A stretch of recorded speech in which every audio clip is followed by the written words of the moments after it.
Good morning student. कल हमने किया था थर्मोडायनेमिक।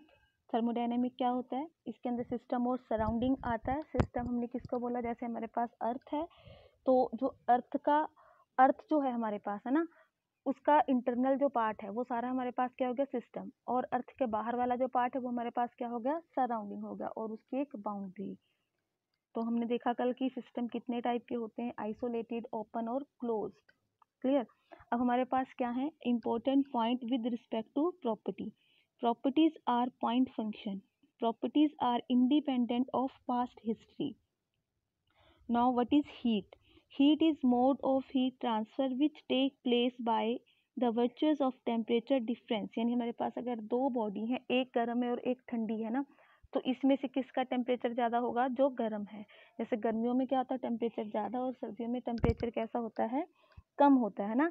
तो ये हम क्या कहेंगे कि जो हीट है एक बॉडी से दूसरी बॉडी में, या फिर जो टेम्परेचर का डिफरेंस होगा, एक टाइप की हीट क्या है? एनर्जी होती है जो एक बॉडी से दूसरी बॉडी में ट्रांसफर होती है।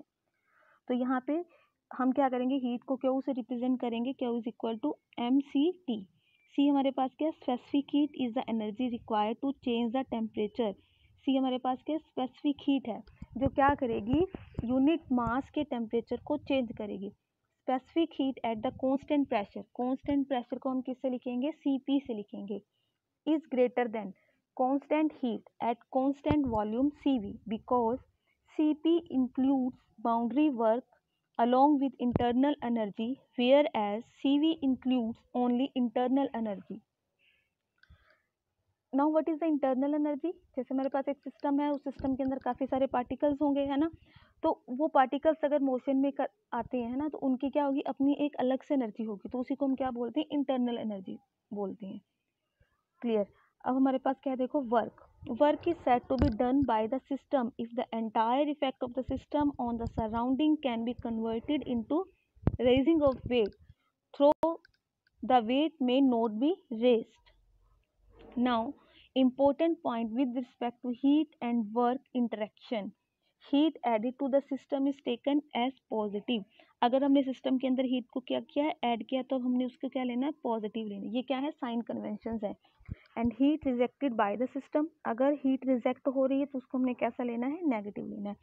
यहाँ पे एक एग्जांपल, अगर हीट ऐड कर रहे हैं ना, फॉर एग्जांपल हमने क्या किया? स्कूटर के अंदर फ्यूल को ऐड किया, तो वो हमारे पास क्या हो गया? यानी कि हम फ्यूल से क्या करेंगे? वो स्कूटर चलेगा ना, तो उसको एक तरह से एनर्जी दे रहे हैं हम, तो वो क्या होगा? पॉजिटिव। लेकिन जैसे उसका जो स्मोक बाहर निकल के आएगा, वो रिजेक्टेड पार्ट होगा उसका, तो उसको हम क्या ले रहे हैं? नेगेटिव ले रहे हैं। Whereas work done on the system is taken as negative. Work done, यहाँ पे देखो दो शब्द हैं, ऑन और बाय। ऑन का मतलब क्या होगा? कि उसके ऊपर लग रहा है, और बाय का मतलब क्या हो रहा है? कि कौन लगा रहा है ना। Clear. Is taken as negative. And work done by the system, यानी कि सिस्टम वर्क लगा रहा है किसी दूसरी बॉडी के ऊपर, तो वो हम कैसा लेंगे? पॉजिटिव लेंगे। Heat and work are the path function. Path function का मतलब यहाँ पे क्या हो गया? कि वो पाथ के ऊपर डिपेंड करेगा। जैसे हम लोग कहते हैं कि हम यहाँ से डबवाली से भटिंडा गए, तो हम कैसा लेंगे उसको? फॉर एग्जांपल 40 किलोमीटर है तो +40 लेंगे। लेकिन अगर हम भटिंडा से डबवाली वापस आए हैं ना अपने ओरिजिनल पाथ पे, तो हम उसको क्या लेंगे? -40 लेते हैं। क्लियर। तो ये हमारे पास क्या होगा? Path function. Heat and work are transient phenomena. Heat and work are boundary phenomena. State, equilibrium and process. The prefix iso is often used to, हमने पढ़ा आइसोलेटेड। आइसो का मतलब constant. Isobaric process, a process during which the pressure P remain constant. एक graph देखो P and V का। V हमने horizontal ले लिया और P हमने वर्टिकल ले लिया। तो यहाँ पे VI initial volume, VF final volume, और डेल्टा V हमारे पास क्या हो गया? डेल्टा V यानी कि change in volume. PI is equal to PF is equal to PIF यानी initial, F is equal to final.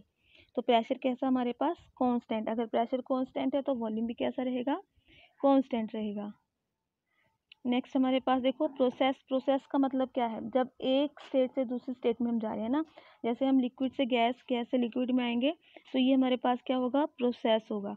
Change from one equilibrium state to another. Clear. तो यहाँ पे कुछ देखो हमारे पास क्या है?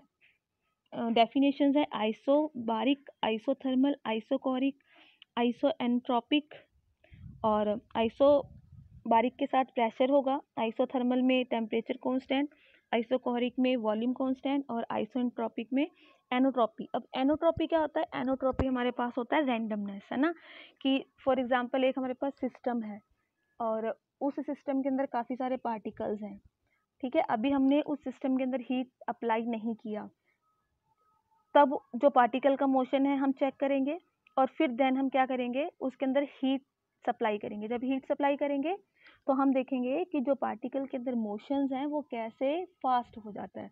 तो ये हमारे पास क्या है कि जो रैंडमनेस है पार्टिकल्स की वो इंक्रीज है या डिक्रीज है, उसको मेजर करने के लिए हम क्या करते हैं, एनोट्रॉपी का यूज़ करते हैं।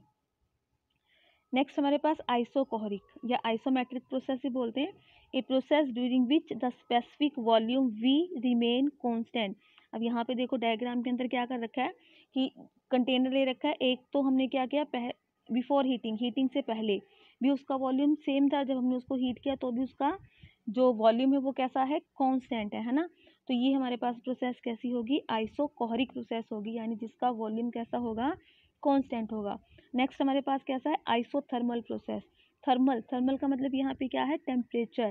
What is thermal? थर्मल का मतलब temperature constant. A process during which the temperature T remain constant, यानी टेम्परेचर चेंज नहीं होगा। बाकी का हम नेक्स्ट क्लास में करेंगे। Thank you.